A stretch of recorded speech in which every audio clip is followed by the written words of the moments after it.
What if I told you there is a way for you to make money by buying a coin on one exchange and then taking it and selling it on another exchange, but for more? Well, actually you can, and it's called crypto arbitrage. And if you do it correctly, you can easily make some really good money with it. Now, the thought process behind all of this is that each coin has a very different price on each one of these exchanges. It's based on how many people are buying and selling it at that given moment. For example, let's take a look at this picture right here. So, every exchange has a different price for Bitcoin, which is perfectly normal. Now, what crypto arbitrage is buying a Bitcoin for 42,548 on Binance and then going over to, let's say, Bitflyer and selling it for 42,683. And then that's your split or profit. Now, obviously, you wouldn't be doing this with like $42,000. And even if you are, that's like not a lot of profit, like $100 or $200. But when you go over and look at some of these smaller cap coins, let's take this one, Aptos, for example. Well, here, the difference is very big, 11.38. And if I go to the next page, to the fourth one, it's 9.66, almost $2. And that is where you can make some really good money. So,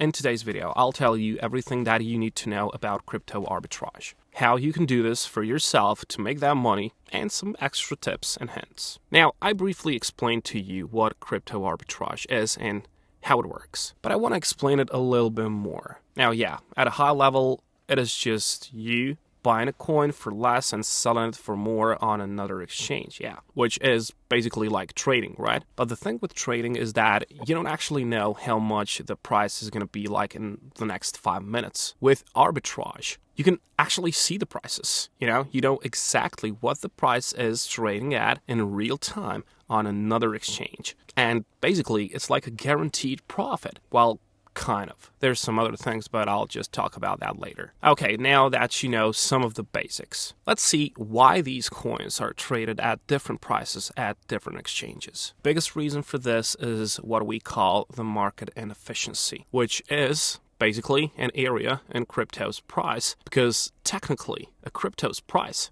should be the same everywhere, but it's not. Instead, their prices are determined by how much money people are willing to buy them and sell them for. So, it depends on people. For example, most exchanges value a coin based on the most recent price at which it was bought and sold, which means if $10 was the most recent price that certain crypto exchange sold Bitcoin for, well, then the exchange is going to price the Bitcoin at those $10. So, alright, the first step for you to do is to create yourself an account on all of these major exchanges. Binance, Coinbase, whatever, Kraken.com, maybe even KuCoin. But there's like tons of other crypto exchanges, as you can see over here. Now, one thing to note, when you create yourself an account on all of these like major exchanges, they will give you something that is called KYC. You have to complete that. Now, this is basically just confirming your identity. Yeah, it's great to have these, but you have to understand that a lot of these opportunities where you can actually make money is from these smaller exchanges, which usually they have no KYC check. So, you can create these very easily, such as Bitfinex, Bitstamp, and a lot of these other ones. Now, I assume that you guys already have an account on Binance, on Coinbase, on Kraken.com, so you don't have to worry about that. But I also suggest that you go over and check out all of these little ones, let's say. Create yourself an account. And of course, as you gradually grow your crypto journey, you're going to actually just create more accounts on these exchanges. But as long as you have like a small framework, you should be good. All right, now that you have everything set up, it is time for us to do the research. That is the most important part of this one. You have to invest a lot of time into this part. Luckily, you have over 2 million opportunities. Now, obviously, that's a bit overkill, but you're just going to go through and you'll see which ones have some great opportunities. So, let's say, for example, that we go with, maybe Uniswap. I go into it, and then I check the markets section here. For example, I can just click on the price, and the highest price, don't mind these with asterisks. Ignore these, all right? Now, what do I want to do? Check out this one. So it is $8.44. If I head over only to the fourth page, you can see that there is here for 6.6. So it's a pretty good opportunity. Now, what is also important is that you check out the volume. Volume is really important. And if you click here on Show Full Width, you will also see the liquidity score.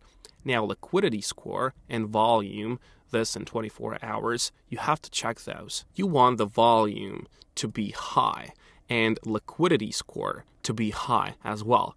Because while your volume is pretty much, it shows you how much money people are trading within that given exchange. So if the volume is lower, it's going to be hard for you, simply because there's not a lot of money moving. So if the volume is higher, it is easier for you to sell. Now, one thing that you're going to notice here is that when the volume is lower, the price of a coin is a lot higher. Now, if I switched here to volume, as you can see, the volume here on Whitebit is pretty good, but the price is lower. The reason is because usually when the volume is lower, there's not a lot of price movement. So the price has the ability to stay high.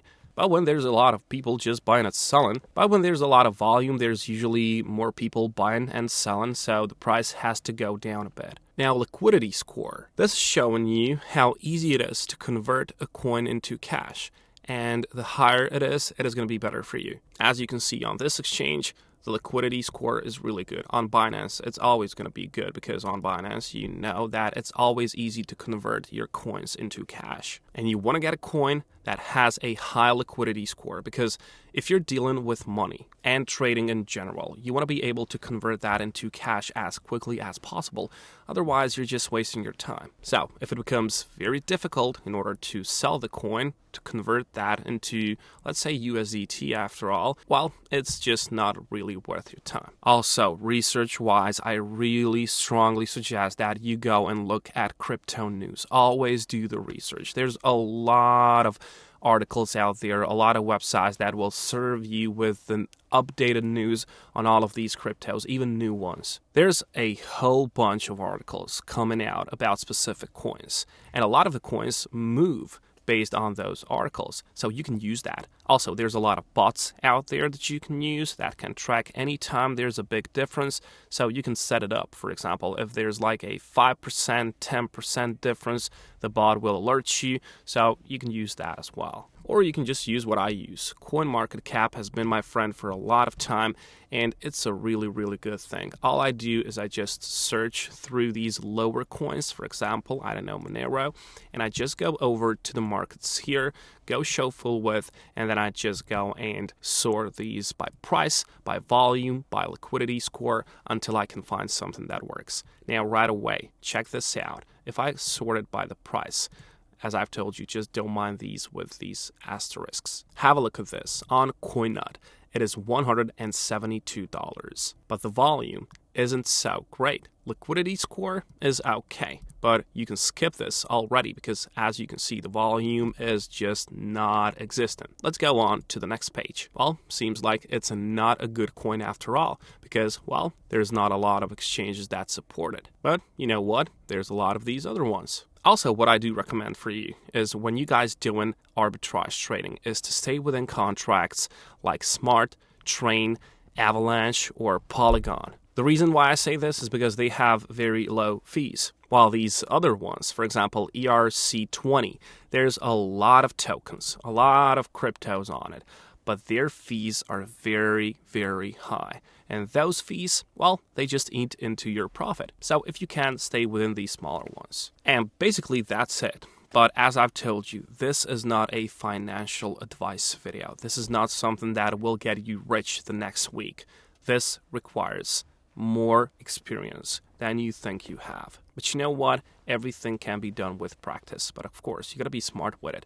You got to know where you will put your money. That's why I say use research. Use these articles. Use CoinMarketCap. There's a lot of these things that you can learn. But you know what? It is not like your usual trading. It's much more safer because you actually know for what price you are going to be able to sell that on Binance, Kraken, whatever you choose. So, wish you good luck and happy trading. Happy arbitrage.